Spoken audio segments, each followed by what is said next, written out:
बोलो गुरुदेव भगवान की जय। प्यारे कृष्ण कन्हैया लाल की जय। श्री गर्ग संहिता श्री बलभद्र खंड चल रहा है और आज है 8वां अध्याय श्री राम कृष्ण की द्वारिका लीला का वर्णन। प्राण विपाक मुनि ने कहा, युवराज दुर्योधन, अब भगवान श्री बलराम और श्री कृष्ण की द्वारका लीलाओं को संक्षेप से सुनो। धृतराष्ट्र तनय जब कंस का देहावसान हो गया तब उसके न रहने पर भी उसके साथ अंतरंग मैत्री का निर्वाह करने के लिए जरासंध आया। भगवान ने उस पर विजय प्राप्त की। तदनंतर समुद्र के बीच में द्वारका दुर्ग का निर्माण किया। फिर एक ही रात्रि में अपने सारे बंधु बांधवों को वहां भेजकर उनके रहने की व्यवस्था की। काले यवन के आने पर मुचुकुंद द्वारा उसका वध करवाया।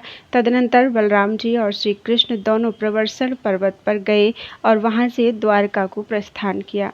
ब्रह्मलोक से लौटे हुए राजा रेवत ने रत्न आदि आभूषणों से अलंकृत कन्या रेवती को लेकर आगमन किया और प्रतापी बलराम जी के हाथों में उसे सविधि समर्पण किया। फिर राजा रेवत तप करने के लिए बद्रिकाश्रम को चले गए। उसके बाद श्री कृष्ण ने कुंडनपुर जाकर शत्रुओं के देखते देखते रुक्मिणी जी का हरण किया एवं जाम्बवती, सत्यभामा, कालिंदी, मित्रविंदा, नागनजिति, भद्रा और लक्ष्मणा का एवं भौमासुर का वध करके 16,100 राजकन्याओं का पाणिग्रहण किया। राजन, भीष्मक कुमारी रुक्मिणी के गर्भ से भगवान श्री कृष्ण के प्रथम पुत्र प्रद्युम्न हुए। ये कामदेव के अवतार अपने पिता श्री कृष्ण के समान ही सुंदर थे। इनसे अनिरुद्ध का जन्म हुआ जो ब्रह्मा के अवतार हैं। तत्पश्चात एक समय राजा उग्रसेन के यहाँ राजसूय यज्ञ का प्रस्ताव हुआ और दिग्विजय के लिए प्रद्युम्न जी ने बीड़ा उठाया। यादवों तथा अपने भाइयों के साथ उन्होंने विजय यात्रा आरंभ की और जम्बूद्वीप के 9 खंडों पर विजय प्राप्त करके कामदुघ नद के समीप पहुँचे। वहाँ बसंत मालती नामक नगरी के स्वामी गंधर्वराज पतंग के साथ उनका युद्ध हुआ। गदा युद्ध आरंभ होने पर बलदेव जी के छोटे भाई गद ने गदा के द्वारा गदाधारी पतंग पर प्रहार किया। पतंग ने भी गदा के द्वारा बड़े वेग से गद के हृदय पर आघात किया। इस प्रकार 2 घड़ी तक दोनों का युद्ध होने के पश्चात पतंग की गदा के प्रहार से क्षण भर के लिए गदा को मूर्छा आ गई। उस समय हाहाकार मच गया और इसी बीच करोड़ों सूर्यों के समान तेजस्वी बलभद्र जी वहां प्रकट हो गए। उन्होंने गंधर्वों की सारी सेना को हल्की नोक के द्वारा खींच लिया और उसके ऊपर कठोर मुसल का प्रहार करना आरंभ कर दिया।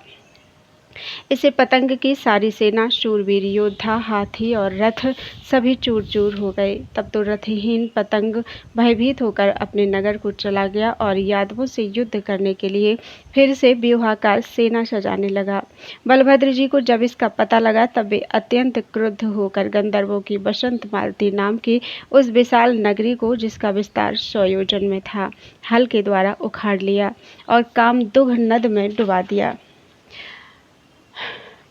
नद में डुबा देने के लिए उसे खींचने लगे।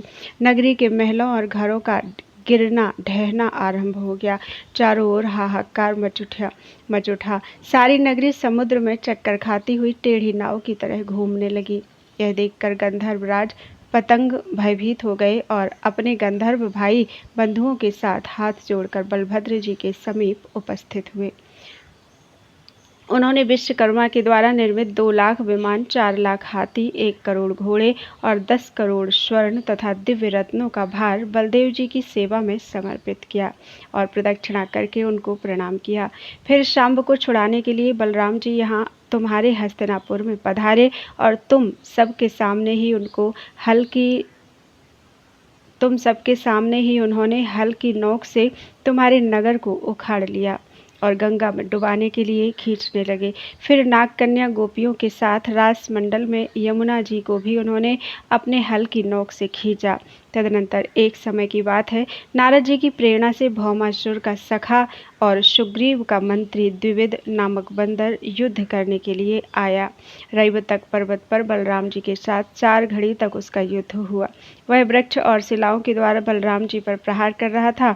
उसी स्थिति में बलराम जी ने मुसल के द्वारा उसके मस्तक पर चोट पहुंचाई, पर वह मरा नहीं और फिर से बलराम जी को मुक्का मारकर दौड़ा।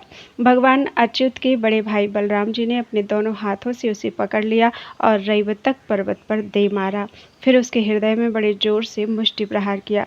तब बंदर नीचे गिर गया। उसके गिरने से वृक्ष सहित सारा पर्वत कमंडलू की तरह कांपने लगा।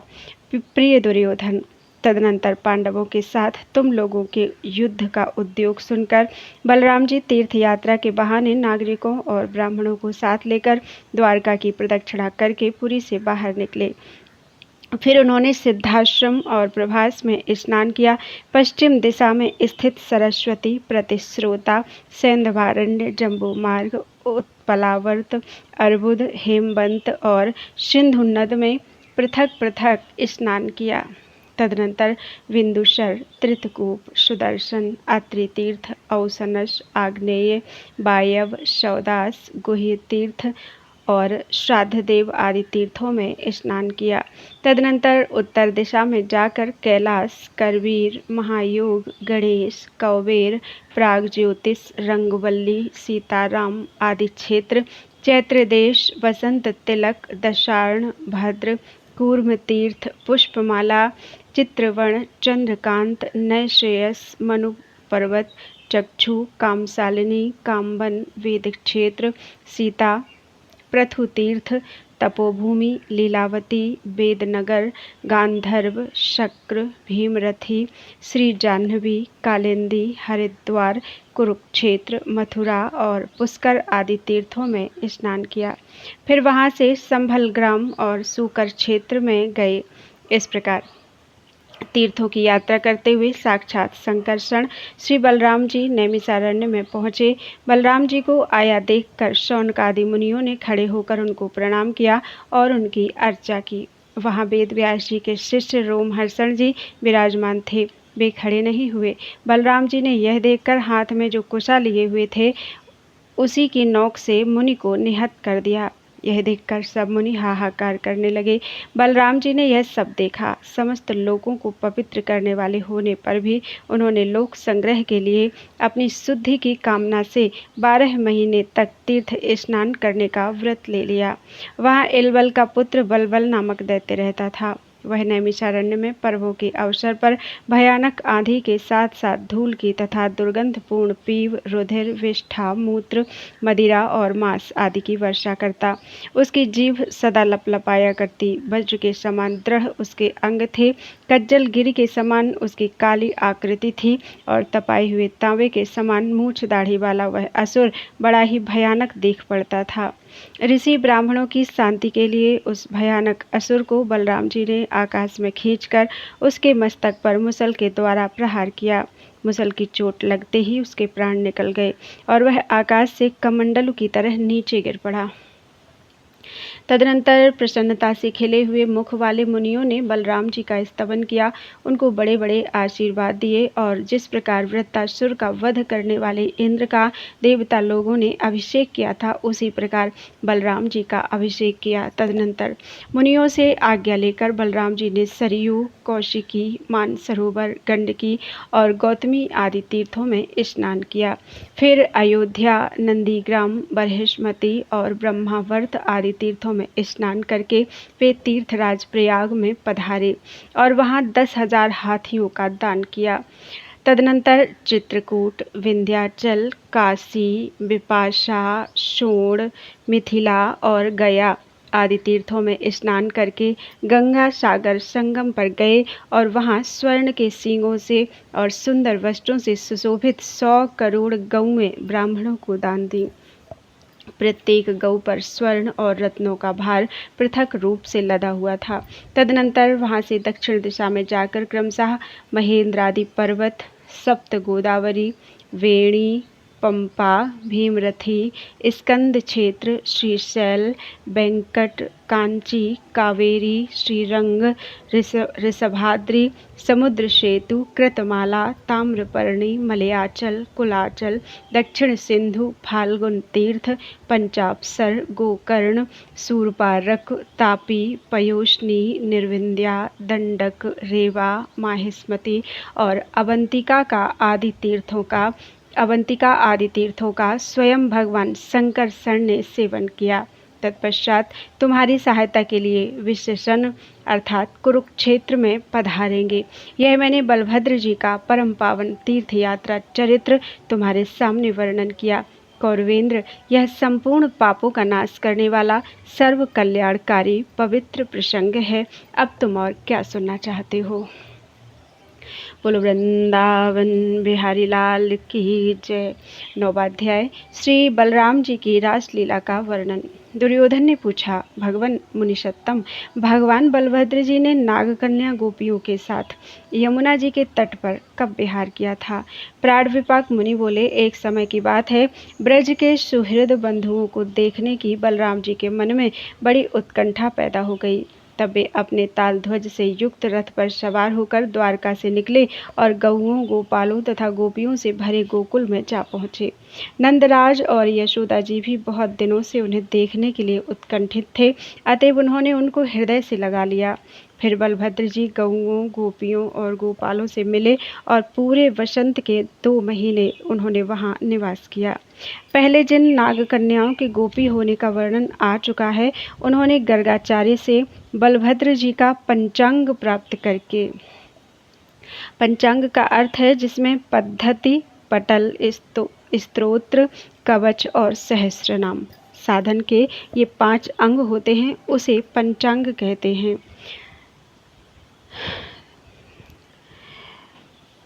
तो उन्होंने गर्गाचार्य जी से बलभद्र जी का पंचांग प्राप्त करके उसे सिद्ध किया था। उसी के प्रभाव से बलभद्र जी ने प्रसन्न होकर कालिंदी के तट पर उनके साथ रासमंडल में रास क्रीड़ा की। उस दिन चैत्र की पूर्णिमा थी। अरुण वर्ण के पूर्ण चंद्र उदित होकर सारे वन को अपने रंग बिरंगी किरणों से रंजित कर रहे थे। शीतल पवन कमल के मकरंद और पराग को लिए सर्वत्र मंद गति से प्रवाहित हो रहा था। आनंददायिनी यमुना अपनी चंचल लहरियों से निर्मल पुलिन भूमि को व्याप्त कर रही थी। कुंजों की प्रांगण भूमि विविध निकुंज पुंजों से सुशोभित तथा चमचमाते हुए सुंदर पल्लवों और पुष्पों की पराग से आवृत थी। मोर और कोयल मधुर स्वर में गूंज रहे थे और मधुपान मत्त मधुकरों की मधुर ध्वनि से मुखरित ब्रजभूमि अत्यंत शोभा को प्राप्त हो रही थी। बलराम जी के पैरों में नूपुर की मधुर ध्वनि हो रही थी। चमकती हुई मणियों के कड़े, करधनी, केयूर, हार, किरीट और कुंडलों से वे अलंकृत थे। उनके वदन पर कमल दल की छटा छा रही थी। वे नीलांबर धारण किए हुए थे। उनके बिमल कमल दल के समान नेत्र थे। ऐसे बलदेव जी यक्षिणियों के साथ यक्षराज की भांति राजमंडल में गोपियों के द्वारा घिरे हुए विराजित थे। तदनंतर वरुण के द्वारा प्रेरित वारुणी देवी वृक्षों के कोटरों से प्रकट होकर बहने लगी। उस पुष्पासव की सुगंध से सारा वन सुगंधमय हो गया। मधु के लोभ से मधुकर पुंज मधुर गुंजार करने लगा। वारुणी पान से मद विहुअल कमल दल के समान विशाल और अरुण नेत्र वाले बलदेव जी के अंग प्रेमावेश से चंचल हो उठे। तदनंतर लीला बिहार जन्य श्रम के कारण जलकर की भांति पसीने की बूंदें उनके मुख पर प्रकट हो गईं और उन्होंने कपोलों पर रचित चित्रकारी को धो दिया। तदनंतर गजराज की सी चाल वाले और गजेंद्र ऐरावत की सूंड के समान विशाल भुजाओं वाले बलदेव जी गोपियों के साथ वैसे ही क्रीड़ा करने लगे। उनके सिंह स्कंद तुल्य कंधे पर हल और हाथ में मुसल सुशोभित था। करोड़ों करोड़ों पूर्ण चंद्रमाओं की प्रभा के समान उनका तेज छिटक रहा था। देदीप्यमान रत्नों के मंजीर, चंचल नूपुर, मधुर शब्द करती हुई स्वर्णमयी किंकिणी, कड़े, ताटंक, हार, श्रीकंठ, अंगूठियां और सिर पर दिव्य मणिभूषण सुशोभित थे। काली नागिन को लजाने वाली कृष्ण अलकावली की वेणी से युक्त और कपोलों पर चित्रित मनोहर पत्रावलियों से सुशोभित गोप सुंदरियों के साथ अखिल भुवनपति भगवान बलराम जी वहां विराजित होकर रास विहार करने लगे। फिर यमुना के किनारे वन में विचरण और क्रीड़ा करते हुए बलदेव जी के मुख कमल पर पसीने की बूंदें दिखाई देने लगी। तब उन्होंने स्नान तथा जल क्रीड़ा करने के लिए दूर से ही यमुना को पुकारा, परंतु यमुना नहीं आई। फिर तो बलदेव जी ने क्रोध में भरकर हल की नोक से यमुना जी को खींच लिया और कहा, आज मैंने तुमको बुलाया किंतु तुम मेरा अपमान करके नहीं आई। तुम मनमाना बर्ताव करने वाली हो। अच्छा, अभी इस मुसल के द्वारा मैं तुम्हारे 100 टुकड़े कर देता हूँ। यमुना जी को जब बलराम जी ने इस प्रकार डांटा, तब वे अत्यंत भयभीत होकर उनके चरण कमलों पर गिर पड़ी और बोली, हे लोकाभिराम राम, हे संकर्षण बलभद्र, हे महाबाहु, मैं आपके असीम बल पराक्रम को नहीं जानती थी। आपके एक ही मस्तक पर सारा भूखंड मंडल सरसों के समान पड़ा रहता है। मैं आपके परम प्रभाव से अनभिज्ञ हूँ और आपकी शरण में आई हूँ। आप भक्तवत्सल हैं, मुझे छोड़ दीजिए। इस प्रकार प्रार्थना करने पर गोपराज बलभद्र जी ने यमुना को छोड़ दिया और गोपियों के साथ जल क्रीड़ा करने लगे। तदनंतर उनके यमुना से बाहर निकलने पर यमुना जी ने आकर उन्हें बहुत से नील वस्त्र और स्वर्ण तथा रत्नों के आभूषण भेंट किए। दुर्योधन बलराम जी ने उन सब वस्त्राभूषणों को पृथक पृथक गोपियों में बांट दिया और स्वयं नीलांबर तथा नवीन रत्नों से निर्मित स्वर्णमाला को धारण करके ऐरावत की भांति विराजमान हो गए। कौरवेंद्र इस प्रकार क्रीड़ारत यादव श्रेष्ठ बलराम जी ने बसंत ऋतु की रात्रि को व्यतीत किया।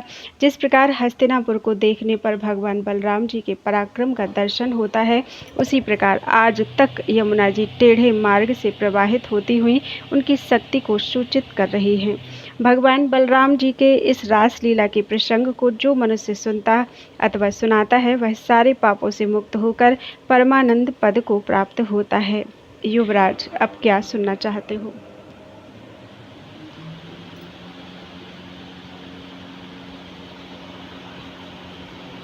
बोलो गुरुदेव भगवान की जय। 10वां अध्याय श्री बलभद्र जी की पूजा पद्धति और पटल। दुर्योधन ने कहा, भगवान आप सर्वज्ञ हैं, यह बताने की कृपा कीजिए कि गोपियों के यूथ को श्री गर्गाचार्य ने बलभद्र पंचांग किस प्रकार प्रदान किया था। प्राण विपाक मुनि बोले, कुरुराज, एक बार गर्ग जी यमुना स्नान करने के लिए गर्गाचल से चलकर ब्रजपुर में पधारे। यमुना जी की तट की ललित लताएं पवन के प्रवाह से हिल रही थीं। पुष्पों के सौरभ से मत्त हुए भ्रमरों के समूह गुंजार कर रहे थे। इस प्रकार यमुना तट पर एक निकुंज के नीचे एकांत में श्री गर्गाचार्य भगवान बलराम और श्री कृष्ण का ध्यान करने लगे। उस समय गोपियों ने आकर उनको प्रणाम किया। उनको स्मरण हो आया कि हम पूर्व जन्म की नागेंद्र कन्याएं हैं। तब उन्होंने बलभद्र जी को प्राप्त करने के लिए गर्ग जी से सेवा का साधन पूछा। कन्याओं की इस अनुपम भक्ति को देखकर उनके उद्देश्य की सिद्धि के लिए गर्ग जी ने उनको पद्धति, पटल, स्तोत्र, कवच और सहस्रनाम, यह पंचांग साधन प्रदान किया। अब बताओ तुम और क्या सुनना चाहते हो। दुर्योधन ने कहा, ब्राह्मण गुरुदेव, आप भक्त वत्सल हैं, मैं आपको नमस्कार करता हूँ। आप कृपया बलराम जी की पद्धति का वर्णन कीजिए, जिसे जानकर मैं सिद्धि प्राप्त कर सकूँ। प्राण विपाक मुनि बोले, राजसत्तम, जिससे महाप्रभु बलराम जी प्रसन्न हो जाते हैं, उस बलभद्र पद्धति के नियम सुनो। वे भगवान बलराम जी सहस्र मुख वाले हैं, समस्त भुवनों के अधीश्वर हैं। बहुत से दान और तीर्थ सेवन से उनकी प्राप्ति नहीं हो सकती, वे तो केवल अनन्य भक्ति से प्राप्त होते हैं। श्री हरि के बड़े भाई उन बलराम जी की भक्ति सत्संग के द्वारा शीघ्र प्राप्त हो सकती है। जिनमें प्रेम लक्षणा भक्ति का उदय हो जाता है, वे ही सिद्ध पुरुष हैं। ब्राह्म मुहूर्त में उठते ही भगवान राम कृष्ण के नामों का उच्चारण करें, फिर गुरुदेव को और पृथ्वी को मन से प्रणाम करके पृथ्वी पर पैर रखें। तदनंतर स्नान आचमन करके निर्जन में कुशासन पर बैठ जाएं। दोनों हाथ गोद में रख लें और अपनी नासिका के अग्रभाग पर दृष्टि जमाकर परम देव सनातन हरि भगवान श्री बलराम जी का ध्यान करें। उनका गौर वर्ण है, उन्होंने नीलांबर धारण कर रखा है, वे बनमाला से विभूषित हैं, बड़ी मनमोहन मूर्ति है। ऐसे हलधर भगवान बलराम जी को प्रसन्न करने के लिए नित्य उनका ध्यान करना चाहिए। साधक को चाहिए कि वह बाहर भीतर से पवित्र हो, मौन धारण करे और क्रोध का त्याग करके तीनों काल में संध्या वंदन करे। मन में कोई कामना, लोभ और मोह ना रहे, सत्य भाषण करे, जितेंद्रिय होकर एक बार मात्र पायस का भोजन करे, 2 बार जलपान करे, पवित्र रेशमी वस्त्र पहने और जमीन पर शयन करे। इस प्रकार 6 शत्रुओं पर विजय प्राप्त कर एकाग्र मन से भजन करने पर संपूर्ण कारणों के कारण परिपूर्णतम साक्षात भगवान श्री शंकरशरण जी सदा के लिए प्रसन्न हो जाते हैं। महाबाहु कौरवराज, इस प्रकार मैंने महात्मा बलभद्र जी की पद्धति का वर्णन किया। अब तुम और क्या सुनना चाहते हो? दुर्योधन ने कहा, मुनिराज, अब देवदेव बलराम जी का पटल सुनाइए, जिसका साधन करके मैं सदा उनके चरण कमलों की सेवा कर सकूं। प्राणविपाक मुनि बोले, भगवान बलराम जी का पटल महान गोपनीय और सिद्धि प्रदान करने वाला है। इसे पहले ब्रह्मा जी ने एकांत स्थान में महात्मा नारद जी को दिया था।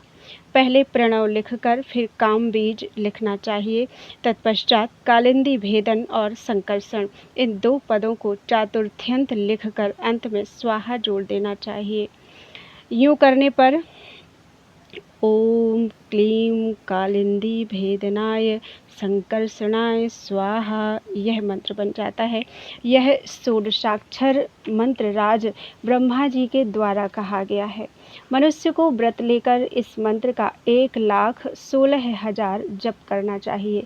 इस प्रकार करने पर साधक इस लोक और परलोक में परम सिद्धि को प्राप्त कर लेता है, इसमें कोई संदेह नहीं। मंत्र जप के बाद विशेष रूप से महापूजा करनी चाहिए। उसका विधान यह है, राजन, मनोरम स्थंडिल पर कर्णिका स्थित केसरों से उज्ज्वल 32 दलों वाला एक सुंदर 5 रंग का कमल अंकित करें। उस पर मंगलमय स्वर्ण सिंहासन रखें। उसके ऊपर बलराम जी की परम श्रेष्ठ मूर्ति को पधराकर उनकी भली भांति पूजा करें। ओम नमो भगवते पुरुषोत्तमाय वासुदेवाय संकर्षणाय सहस्रवदनाय महानंताय स्वाहा इस मंत्र से शिखाबंधन करें। तत्पश्चात श्री बलराम जी को सब दिशाओं में प्रणाम करके उनके सम्मुख अत्यंत विनयपूर्वक बैठ जाएं। फिर ओम जय जयानंत बलभद्र कामपाल तालांक कालिंदी भंजन आविराविर्भूय मम सम्मुखो भव इसको पढ़कर आवाहन करें। तदनंतर नमस्ते अस्तु शीरपाणे हर हल मुसलधर रोहिणेय नीलांबर राम रेवती रमण नमस्तेस्तु इस मंत्र के द्वारा आसन पाद्य अर्घ्य स्नानीय यज्ञोपवीत वस्त्र भूषण गंध अक्षत पुष्प मधुपर्क धूप दीप नैवेद्य पुष्पांजलि आदि उपचार प्रदान करें। अनंतर ओम विष्णवे मधुसूदनाय वामनाय त्रिविक्रमाय श्रीधराय हृषिकेशाय पद्मनाभाय दामोदराय संकर्षणाय वासुदेवाय प्रद्युम्नाय अनिरुद्धाय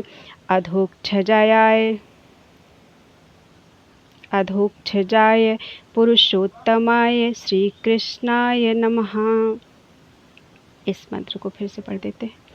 ओम विष्णवे मधुसूदनाय वामनाय त्रिविक्रमाय श्रीधराय हृषिकेशाय पद्मनाभाय दामोदराय संकर्षणाय वासुदेवाय प्रद्युम्नाय अनिरुद्धाय अधोक्षजाय पुरुषोत्तमाय श्री कृष्णाय नमः। इस मंत्र के द्वारा पाद गुल्फ जानु उरु कटी उदर पार्श्व पीठ भुजा कंधे अधर नेत्र और मस्तक आदि सर्वांग की पृथक पृथक पूजा करें। इसके बाद शंख चक्र गदा पद्म असी धनुष वेत्र हल मुसल कौस्तुभ वनमाला श्रीवत्स पीतांबर नीलांबर वंशी वेत्र गरुणांक और तालांक ध्वज से चिन्हित रथ दारुक सुमति कुमुद कुमुदाक्ष और श्रीदामा इन शब्दों के पहले ओम और अंत में चतुर्थी विभक्ति लगाकर अंत में नमः शब्द जोड़ दें। इससे ओम शंखाय नमः ओम चक्राय नमः ऐसा रूप बन जाएगा। इन मंत्रों के द्वारा सबका पूजन करें। इसी प्रकार कमल के सब ओर अपने अपने स्थान पर विश्वक्सेन, वेदव्यास, दुर्गा, गणेश, दिक्पाल और नवग्रह आदि का भी पृथक पृथक पूजन करना चाहिए। तदनंतर परिसमूहन आदि स्थाली पाक के विधान से अग्निदेव की पूजा करके पूर्वोक्त ओम क्लीं कालिंदी भेदनाय संकर्षणाय स्वाहा इस मंत्र से 25,000 आहुतियाँ दें। फिर इसी प्रकार ओम नमो भगवते वासुदेवाय इस द्वादशाक्षर मंत्र से 8,000 और चतुर्व्यूह संज्ञक ओम नमो भगवते तुभ्यं वासुदेवाय साक्षिणे प्रद्युम्नाय अनिरुद्धाय नमः संकर्षणाय च इस मंत्र से 8,000 आहुतियाँ दें। इसके बाद अग्नि की प्रदक्षिणा करें और आचार्य को नमस्कार करके उन्हें मूल्यवान वस्त्र, स्वर्ण के आभूषण, ताम्रपात्र, सबत सा गऊ और स्वर्ण आदि दक्षिणा देकर प्रसन्न करें। फिर ब्राह्मणों का पूजन सत्कार करके उनको तथा नगरवासी जनों को भोजन कराएं। तत्पश्चात आचार्य को प्रणाम करें। जो पुरुष इस पटल पद्धति के अनुसार श्री बलराम जी का स्मरण पूजन करता है वह इस लोक और परलोक में विविध सिद्धियों और समृद्धियों के द्वारा सुसंपन्न होता है। हे राजन, भगवान बलराम जी का यह गोपनीय और सर्वसिद्धिप्रद पटल तुमको सुना दिया। अब और क्या सुनना चाहते हो? बोलो वृंदावन बिहारी लाल की जय।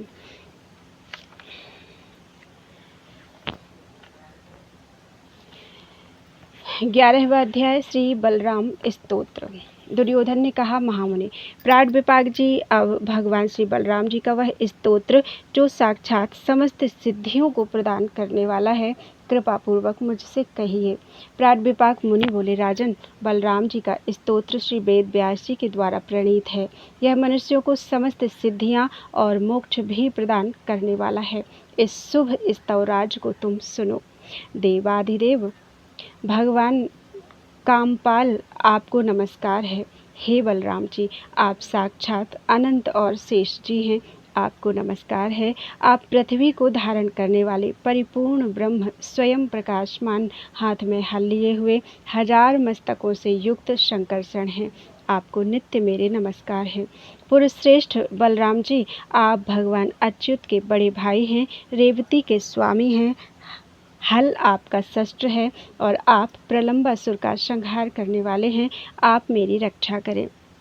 भगवान बलराम, बलभद्र और तालध्वज को मेरे बार बार नमस्कार हैं। आप गौरवर्ण हैं, नीलांबर धारण किए हुए हैं, रोहिणी के कुमार हैं, आपको नमस्कार है। आप धेनुकासुर, मुष्टिकासुर, कूट, बलवल, रुक्मी, कूपकर्ण और कुंभांड के शत्रु और उनके संहारक हैं। आप कालिंदी का भेदन करने वाले, हस्तिनापुर का आकर्षण करने वाले, द्विविध बानर का वध करने वाले, यादवों के राजा और ब्रजमंडल को सुशोभित करने वाले हैं। आपने कंस के भाइयों का वध किया है। आप सबके स्वामी और तीर्थों में भ्रमण करने वाले हैं। आप दुर्योधन के साक्षात गुरु हैं। प्रभु, मेरी रक्षा कीजिए, रक्षा कीजिए।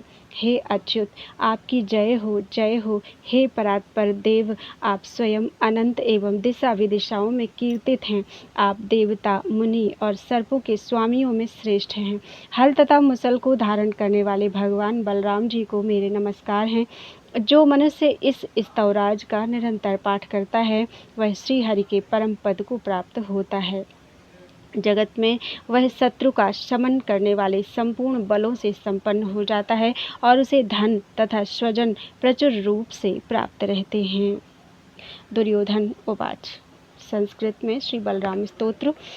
स्तोत्रम श्री बलदेवस्य प्राड्विपाक महामुने बद मां कृपया साक्षात् सर्वसिद्धिप्रदायकम्।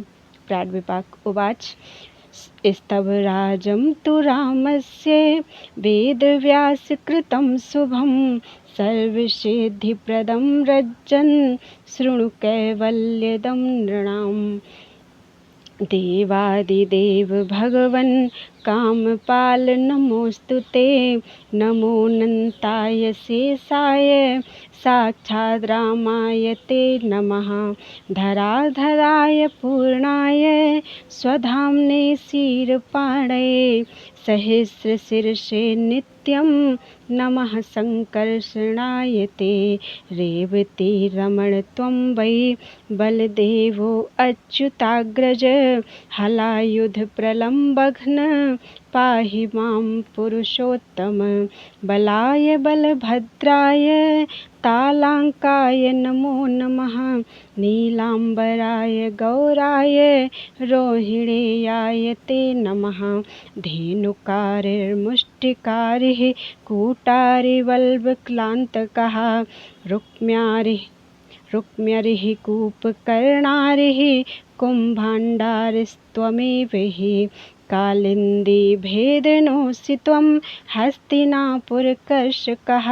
द्विविदार अर्यादवेन्द्रो ब्रजमण्डलमण्डनः। कंसभ्रातृप्रहन्तासि तीर्थयात्राकरः प्रभुः। दुर्योधन गुरुः साक्षात् पाहि पाहि प्रभो त्वतः। जय जयाच्युत देव परात्पर स्वयं अनंत दिगंत गत श्रुत। सुरमुनीन्द्र फणीन्द्र वराय ते मुसलिने बलिने हलिने नमः। यः पठेत सततं स्तवनं नरः स तु हरेः परमं पदमाव्रजेत्। जगति सर्वबलं त्वरिमर्दनं भवति तस्य धनं स्वजनं धनं। बोलो वृंदावन बिहारी लाल की जय। श्री बलराम कवच 12वां अध्याय। दुर्योधन ने कहा, महामुनि धीमान गर्गाचार्य ने गोपियों को जो सब तरह से रक्षा करने वाला दिव्य कवच दिया था, आप उसे मुझको प्रदान कीजिए। प्राणविपाक मुनि बोले, मनुष्य जल में स्नान करके रेशमी वस्त्र धारण करे, कुशासन पर बैठे और हाथ में कुश की पवित्री पहनकर मंत्र का शोधन करे। तदनंतर अच्युताग्रज भगवान बलराम जी का स्मरण करके उन्हें प्रणाम करे। फिर मन को एकाग्र करके मंत्र रूपी कवच को धारण करे। जो भगवान गोलोक धाम के अधिपति हैं, जिनका कीर्तन परम पवित्र है, वे परमेश्वर शत्रुओं से मेरी रक्षा करें। जिनके मस्तक पर भूमंडल सरसों की तरह प्रतीत होता है, वे भगवान भूमंडल में मेरी रक्षा करें। हलधर भगवान सेना में और युद्ध में सदा मेरी रक्षा करें। मुसलधारी भगवान दुर्ग में और आदिदेव भगवान संकर्षण वन में मेरी रक्षा करें। यमुना के प्रवाह को रोकने वाले भगवान जल में और नीलांबरधारी भगवान अग्नि में निरंतर मेरी रक्षा करें। भगवान राम वायु आंधी में मेरी रक्षा करें। शून्य अर्थात आकाश में भगवान बलदेव और महान समुद्र में अनंत बपु भगवान मेरी रक्षा करें, सदा रक्षा करें। पर्वतों पर भगवान वासुदेव मेरी रक्षा करें। घोर विवाद में हजार मस्तक वाले प्रभु, रोग में श्री रोहिणी नंदन तथा विपत्ति में भगवान कामपाल मेरी रक्षा करें। धेनुकासुर के शत्रु भगवान कामना से मेरी सदा रक्षा करें। द्विविध पर प्रहार करने वाले भगवान क्रोध से, बलबल के शत्रु भगवान लोभ से और जरासंध के शत्रु भगवान मोह से सदा मेरी रक्षा करें। भगवान वृष्णिधुर्य प्रातः काल के समय, भगवान मथुरापुरी नरेश पूर्वाह्न अर्थात प्रहर दिन चढ़े, गोप सखा मध्याह्न में और स्वराट भगवान पराह्न में अर्थात दिन के पिछले पहर में सदा मेरी रक्षा करें। भगवान फणीन्द्र सायंकाल में तथा परात पर प्रदोष के समय मेरी सदा रक्षा करें। मध्य रात्रि और प्रत्यूष काल के समय भगवान दुरंत वीर्य मेरी सदा रक्षा करें। कोनों में रेवतीपति, दिशाओं में प्रलंबासुर के शत्रु, नीचे यदुद्वह, ऊपर बलभद्र और दूर अथवा पास सब दिशाओं में भगवान बलदेव जी मेरी सदा रक्षा करें। भीतर से पुरुषोत्तम और बाहर से महाबल नागेंद्र लील मेरी सदा रक्षा करें। और पूर्ण परमेश्वर महान हरि स्वयं सदा सर्वदा मेरे हृदय में निवास करते हुए उत्कृष्ट रूप में सदा मेरी रक्षा करें। श्री बलभद्र जी के इस उत्तम कवच को देव तथा असुरों के भय का नाश करने वाला पाप रूप ईंधन को जलाने के लिए साक्षात अग्नि रूप और विघ्नों के घट का विनाश करने वाला सिद्धासन रूप समझे। संस्कृत में दुर्योधन उवाच गोपीभ्यः कवचं दत्तं गर्गाचार्येण धीमता सर्वरक्षाकरं दिव्यं देहि मह्यं महामुने। प्राड्विपाक उवाच स्नात्वा जले क्षौमधरः कुशासनः पवित्रपाणिः कृतमन्त्रमार्जनः स्मृत्वाथ नत्वा बलमच्युताग्रजं सन्धारयेद् वर्मसमाहितो भवेत्। गोलोकधामाधिपतिः परेश्वरः परेषु मां पातु पवित्रकीर्तनः। भूमण्डलं सर्षपवद विलक्ष्यते यन्मूर्ध्नि मां पातु स भूमिमण्डले। सेनासु मां रक्षतु शिरपाणिर्युद्धे सदा रक्षतु मां हली च। दुर्गेषु चाव्यान्मुसली सदा मां वनेषु सङ्कर्षण आदिदेवः। कालिन्दजावेगहरो जलेषु नीलाम्बरो रक्षतु मां सदाग्नौ। वायौ च रामोऽवतु खेवलश्च महाणवेनन्तवपुः सदा माम्। श्रीवासुदेवोऽवतु पर्वतेषु सहस्रशीर्षा च महाविवादे। रोगेषु मां रक्षतु रोहिणेयो मां कामपालोऽवतु वा विपत्सु। कामात् सदा रक्षतु धेनुकारिः क्रोधात् सदा मां द्विविधप्रहारी। लोभात् सदा रक्षतु बल्लवारिर्मोहात् सदा मां किल्मागधारिः। प्रातः सदा रक्षतु वृष्णिधुर्यः प्राणे सदा मां मथुरापुरेन्द्रः। मध्यन्दिने गोपसखः प्रपातु स्वराट्पराह्नेवतु मां सदैव। सायं फणीन्द्रोऽवतु मां सदैव परात्परो रक्षतु मां प्रदोषे। पूर्णे निशीथे च दुरन्तवीर्यः प्रत्यूषकालेऽवतु मां सदैव। विदिक्षु मां रक्षतु रेवतीपतिर्दिक्षु प्रलम्बारिरधो यदुद्वः। ऊर्ध्वं सदा मां बलभद्र आरात् तथा समन्ताद् बलदेव एव हि। अन्तः सदा व्यात् पुरुषोत्तमो बहिः अन्तः सदा व्यात् पुरुषोत्तमो बहिर्नागेन्द्रलीलोऽवतु मां महाबलः। सदान्तरात्मा च वसन् हरिः स्वयं प्रपातु पूर्णः परमेश्वरो महान्। देवासुराणां भयनाशनं च हुताशनं पापचयैन्धनानां विनाशनं विघ्नघटस्य विद्धि सिद्धासनं वरं बलस्य। बोलो वृंदावन बिहारी लाल की जय। 13वां अध्याय बलभद्र सहस्रनाम। दुर्योधन ने कहा, महामुने प्राड्विपाक जी, भगवान बलभद्र के सहस्रनाम को जो देवताओं के लिए भी गोपनीय अज्ञात है मुझसे कहिए। प्राड्विपाक मुनि बोले, साधु साधु महाराज, तुम्हारा यश सर्वथा निर्मल है। तुमने जिसके लिए प्रश्न किया है वह परम देव दुर्लभ सहस्र नाम गर्ग जी के द्वारा कथित है। उन दिव्य सहस्र नामों का वर्णन मैं तुम्हारे सामने कर रहा हूँ। गर्गाचार्य जी ने यमुना जी के मंगलमय तट पर यह सहस्र नाम गोपियों को प्रदान किया था। विनियोग। ओम अस्य श्री बलभद्र सहस्रनाम स्तोत्र मंत्रस्य गर्गाचार्य ऋषिः अनुष्टुप् छन्दः संकर्षणः परमात्मा देवता बलभद्र इति बीजं रेवती रमण इति शक्तिः अनंत इति कीलकं बलभद्र प्रीत्यर्थे जपे विनियोगः। इस बलभद्र सहस्रनाम स्तोत्र रूपी मंत्र के गर्गाचार्य ऋषि हैं, अनुष्टुप छंद हैं, परमात्मा संकर्षण देवता हैं, बलभद्र बीज हैं, रेवती रमण शक्ति हैं, अनंत कीलक हैं। श्री बलभद्र की प्रीति के लिए इसका विनियोग किया जाता है। इसको पढ़कर सहस्रनाम पाठ के लिए विनियोग का जल छोड़ दें। तत्पश्चात इस प्रकार ध्यान करें। ध्यान। स्फुरदमलकिरीटं किङ्किणी किङ्कणार्हं चलदलकपोलं कुण्डलश्रीमुखाब्जं हलमुसलविशालं कामपालं समीरे तुहिनगिरिमनोज्ञं नीलमेघाम्बराढ्यं हलमुसलविशालं कामपालं समीरे। जिनका निर्मल किरीट दमक रहा है, जो करधनी तथा कंकड़ों से अलंकृत हैं, चंचल अलकावली से जिनके कपोल सुशोभित हैं, जिनका मुख कमल कुंडलों से देदीप्यमान है, जो हिमाचल गिरि के समान मनोहर उज्ज्वल हैं तथा नीलांबर धारण किए हुए हैं, विशाल हल मुसल धारण करने वाले उन भगवान कामपाल बलभद्र जी का मैं स्तवन करता हूँ।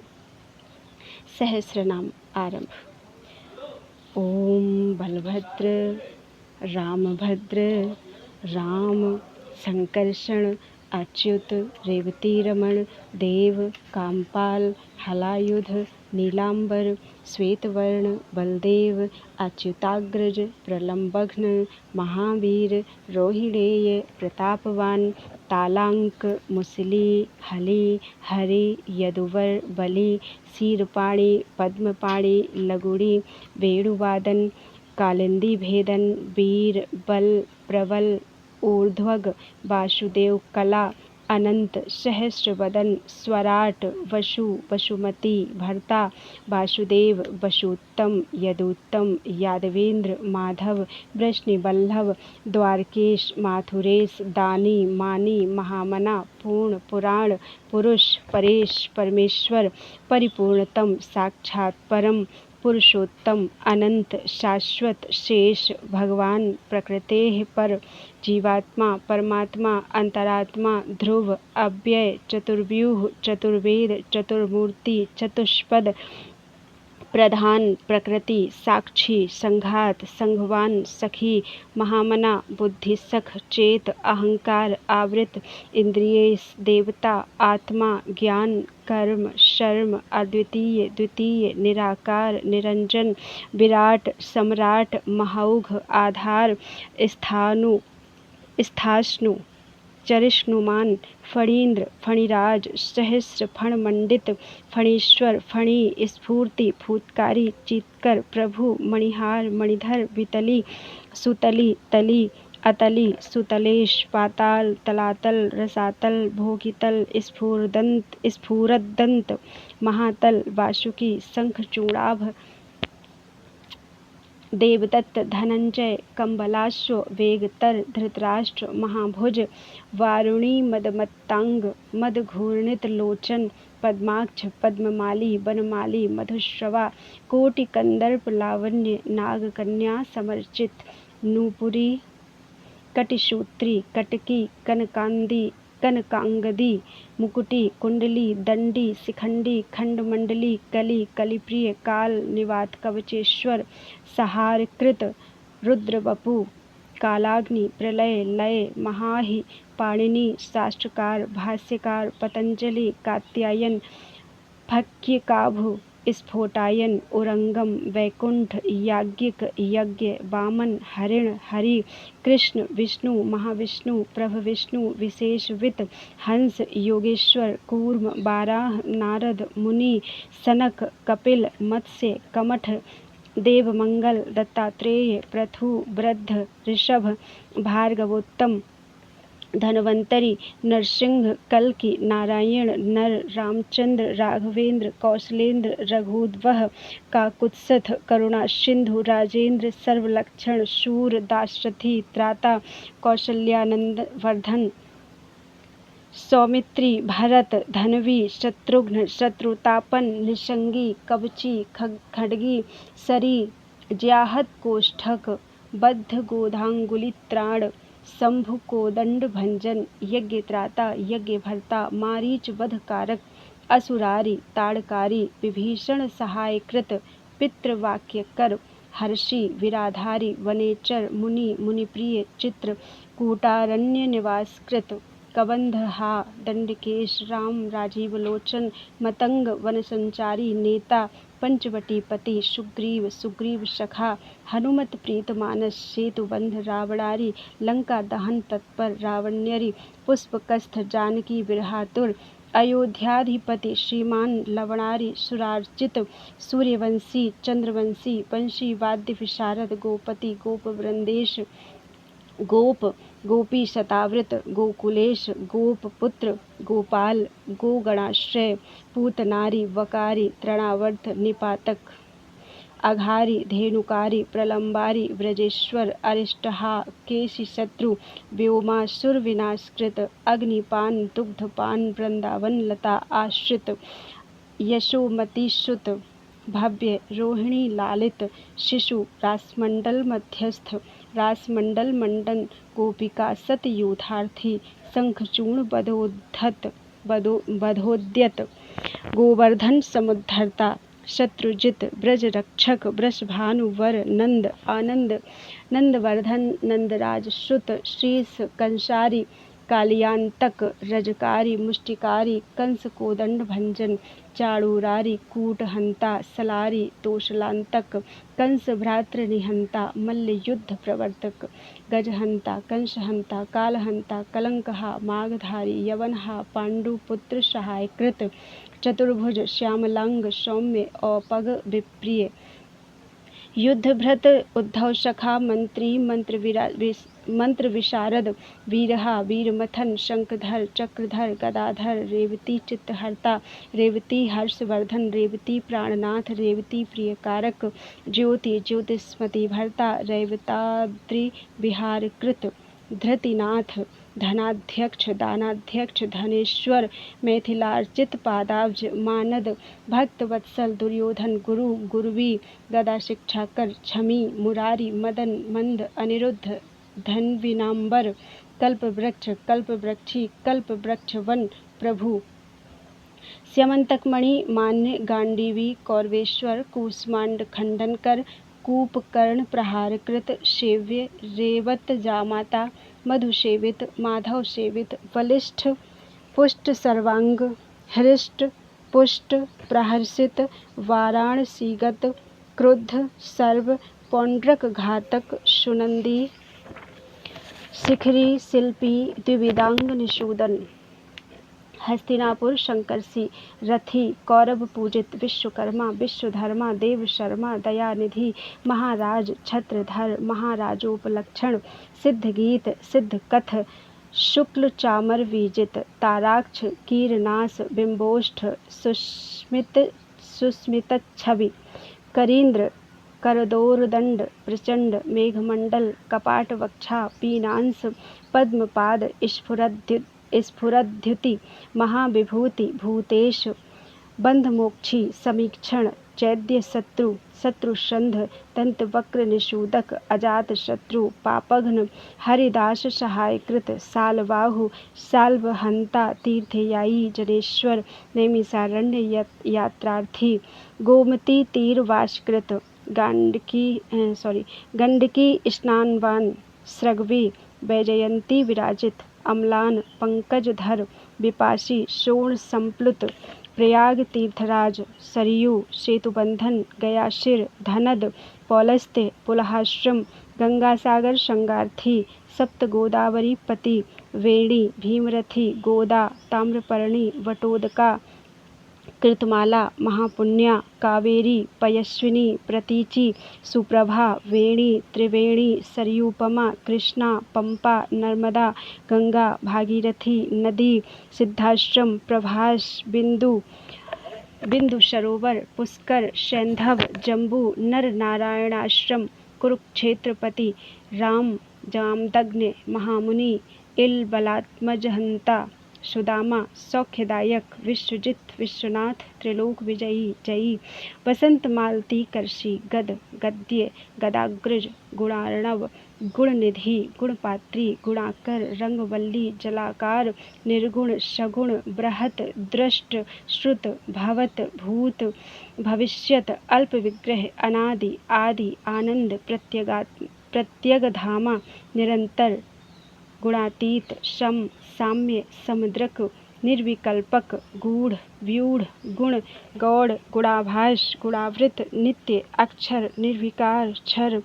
अजस्र सुख अमृत सर्वग सर्वविद सार्थ संबुद्धि संप्रभ अक्लेद्य अच्छेद्य आपूर्ण अशोष्य अदाह्य अनिवर्तक ब्रह्मधर ब्रह्मा ज्ञापक व्यापक कवि अध्यात्म अधिभूत अधिदैव स्वाश्रय आश्रय महावायु महावीर चेष्टा रूप तनुस्थित प्रेरक बोधक बोधि त्रयोविंशति गण अंशांश नरावेश अवतार भूपरिस्थिति मह जन तप सत्य भू भुव स्व नैमित्तिक प्राकृतिक आत्यंतिकमय लय सर्ग विसर्ग सर्गादि निरोध रोध ऊतिमान मनवंतरावतार मनु मनुश्रुत अनघ स्वयंभू संभव शंकु स्वयंभुव सहायकृत सुरालय देवगिरि मेरु हेम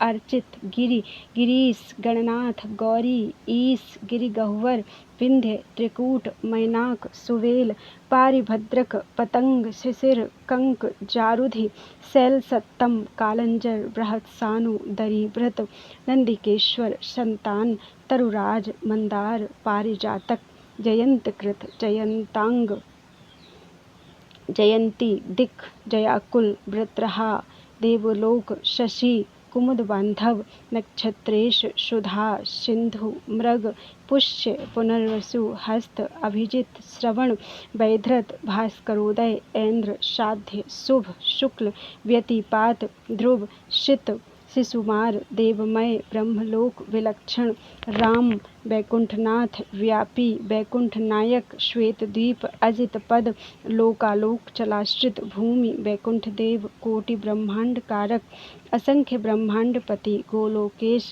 गवामपति गोलोकधाम धीषण गोपिका कंठभूषण हरिधर श्रीधर लीलाधर गिरिधर धुरी कुंतधारी त्रिशूली बीभत्सी घर घर श्वन शूलार्पित गज सुचर्पित गज गज चर्मधर गजी अंत्रमाली मुंडमाली व्याली दंड कमंडलु पीताल भृत भूत संघ कूष्मांड गण संवृत प्रमथेश पशुपति मृडानी ईश मृड वृष कृतांत संघारी काल संघारी कूट कल्पांत भैरव षडानन वीरभद्र दक्ष यज्ञ विघातक खर्प राशि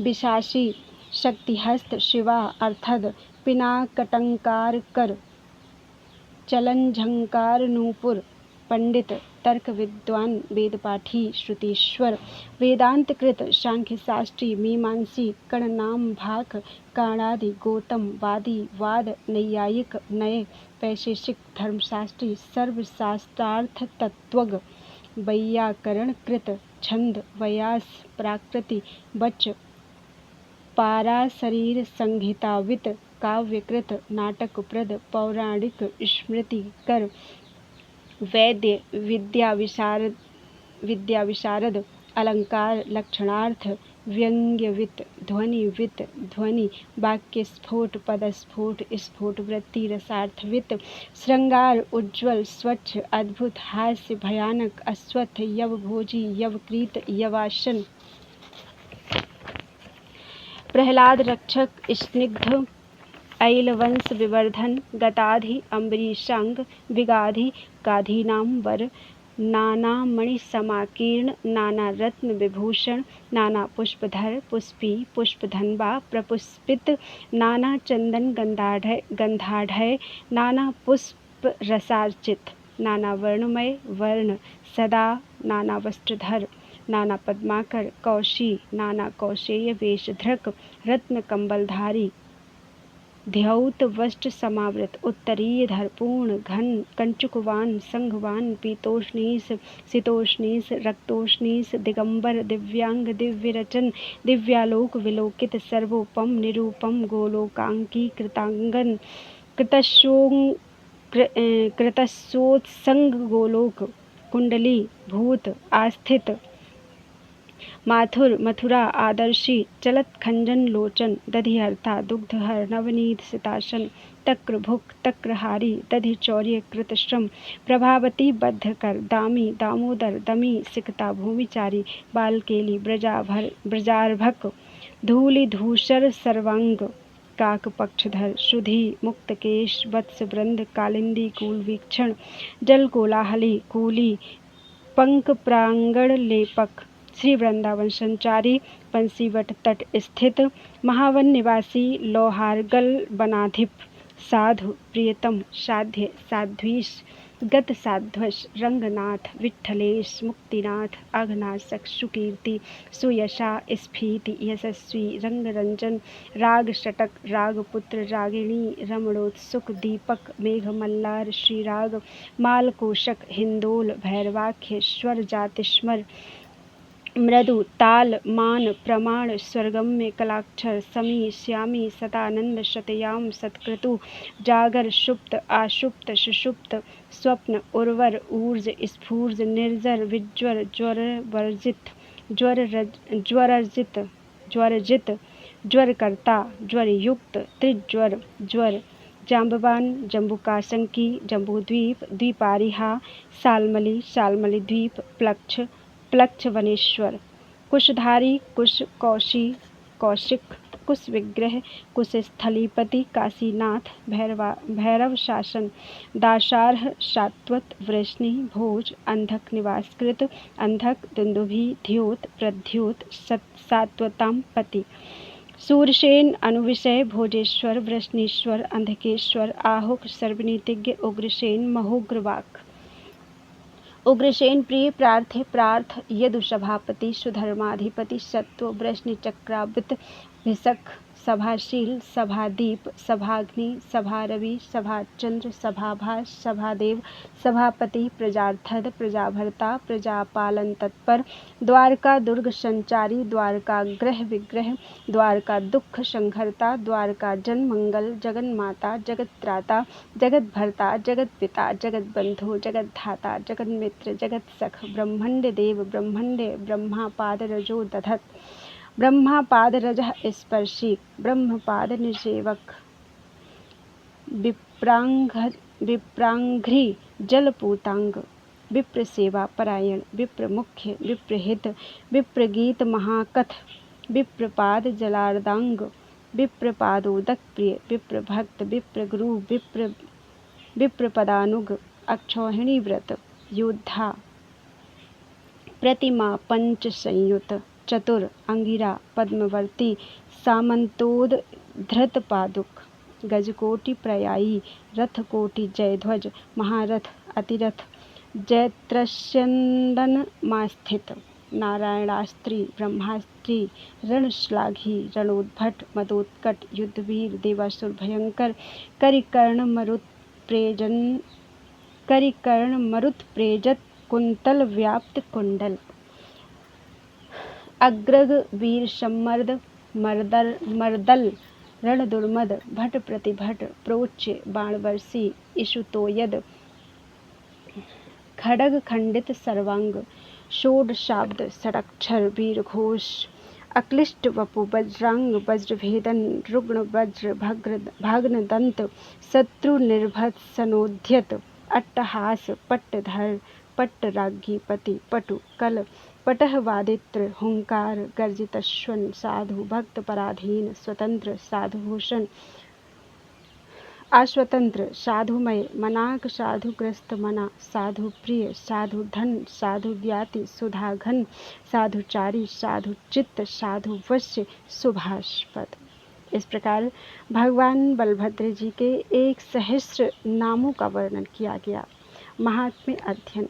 यह सहस्रनाम मनुष्यों को सब प्रकार की सिद्धि और चतुर्वर्ग अर्थात अर्थ धर्म काम मोक्ष फल प्रदान करने वाला है। जो इसका 100 बार पाठ करता है वह इस श्लोक में विद्यावान होता है।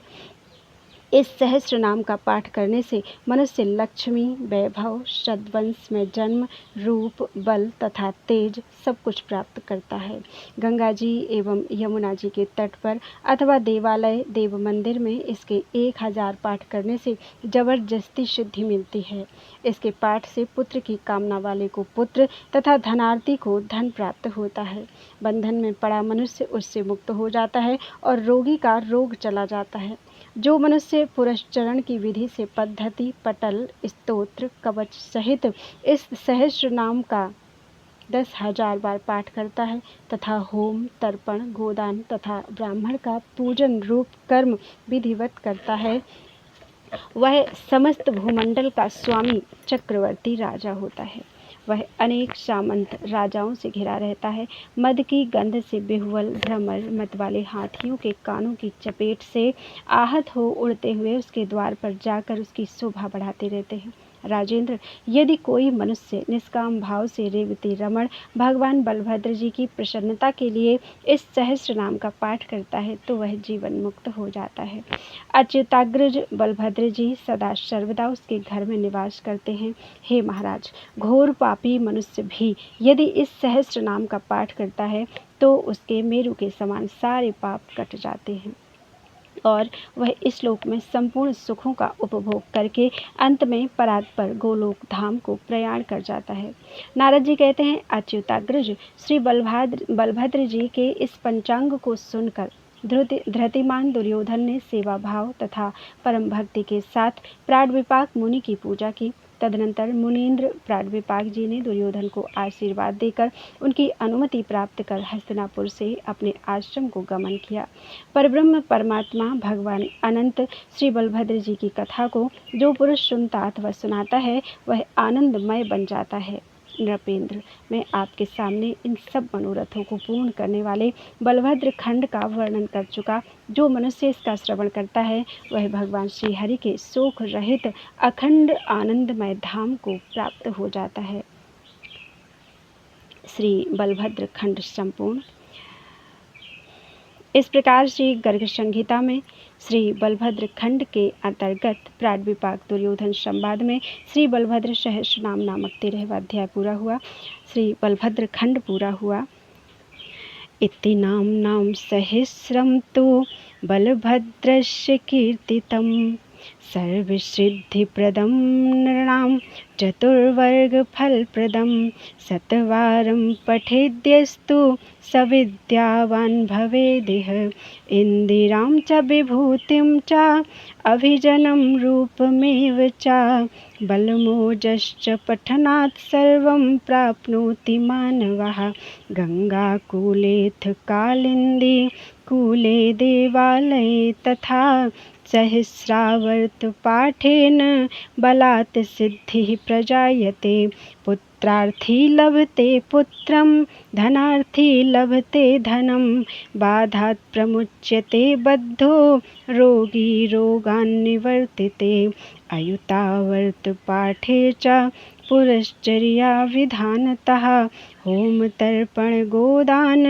विप्रार्चन कृतोद्यमात् पटलं पद्धतिं स्तोत्रं कवचं तु विधाय च महामण्डलभर्ता स्यान्मण्डितो मण्डलेश्वरैः मत्तेव कर्णप्रहिता मदगन्धेन विह्वला अलङ्करोति तद्द्वारं भ्रमद्भृङ्गावलीवृषं निष्कारणः पठेद्यस्तु प्रीत्यर्थं रेवतीपतेः नाम्नां सहस्रं राजेन्द्र सजीवन्मुक्त उच्यते सदा वसेत् तस्य गृहे बलभद्रो अच्युताग्रजः महापातक्यपि जनः पठेन्नाम सहस्रकं छित्त्वा मेरुसमं पापं मुक्त्वा सर्वसुखं त्विह परात् परं महाराज गोलोकम धाम याति। बोलो वृंदावन बिहारी लाल की जय। श्री बलभद्र खंड पूरा हुआ। बोलो वृंदावन बिहारी लाल की जय। त्वदीयं वस्तु गोविंदम तुभ्यमेव समर्पयेत्।